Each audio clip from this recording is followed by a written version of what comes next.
ಮುಸ್ಲಿಮರಿಗೆ ಶೇಕಡಾ 4ರಷ್ಟು ಮೀಸಲಾತಿ ಘೋಷಣೆ ಮಾಡಿರುವ ರಾಜ್ಯ ಸರ್ಕಾರದ ಕ್ರಮವನ್ನು ಖಂಡಿಸಿ ವಿಶ್ವ ಹಿಂದೂ ಪರಿಷತ್, ಬಜರಂಗ ದಳ ಹಾಗೂ ಬಿಜೆಪಿ ವತಿಯಿಂದ ನಿನ್ನೆ ಚಿಕ್ಕಮಗಳೂರು ನಗರದಲ್ಲಿ ಪ್ರತಿಭಟನೆ ನಡೆಯಿತು. ಇದೇ ವೇಳೆ ಸರ್ಕಾರದ ವಿರುದ್ಧ ಘೋಷಣೆಗಳನ್ನು ಕೂಗುವ ಮೂಲಕ ಪ್ರತಿಭಟನಾಕಾರರು ಆಕ್ರೋಶ ವ್ಯಕ್ತಪಡಿಸಿದರು.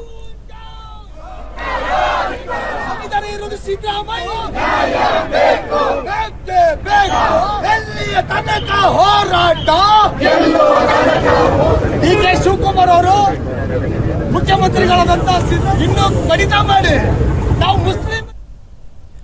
ದೂರದರ್ಶನದೊಂದಿಗೆ ಹಿಂದೂ ಮುಖಂಡ ಕೆಪಿ ವೆಂಕಟೇಶ್ ಹಿಂದೂಗಳ ಹಕ್ಕನ್ನು ಕಸಿದು ಮುಸ್ಲಿಂ ಸಮುದಾಯಕ್ಕೆ ಶೇಕಡಾ 4ರಷ್ಟು ಮೀಸಲಾತಿ ನೀಡಿರುವುದು ಮಾತ್ರವಲ್ಲದೆ ದಲಿತ ಸಮಾಜಕ್ಕೆ ಕಾಂಗ್ರೆಸ್ ಸರ್ಕಾರ ಅನ್ಯಾಯ ಮಾಡಿದೆ ಎಂದು ಆರೋಪಿಸಿದರು. ಈ ರಾಜ್ಯ ಸರ್ಕಾರ ಸಪೋರ್ಟ್ ಮಾಡುವಂತಹ ಎಲ್ಲ ಲಕ್ಷಣಗಳು ಕಾಣ್ತಾ ಇದೆ. ಈ ಘರ್ಷಣೆಗಳು ನಿಲ್ಲಬೇಕು ಅಂತಾದ್ರೆ ರಾಜ್ಯಪಾಲರು ಈ ಕೂಡಲೇ ಈ ಮೀಸಲಾತಿಯನ್ನ ಹಿಂದಕ್ಕೆ ಕಳಿಸಬೇಕಾಗಿ ವಿನಂತಿ ಮಾಡ್ತಾರೆ. ವಿಶ್ವ ಹಿಂದೂ ಪರಿಷತ್ ಮುಖಂಡ ಪ್ರದೀಪ್ ಮುಸ್ಲಿಮರಿಗೆ ಅಸಂವಿಧಾನಿಕವಾಗಿ ಮೀಸಲಾತಿ ಕಲ್ಪಿಸಲಾಗಿದೆ ಎಂದು ಟೀಕಿಸಿದರು.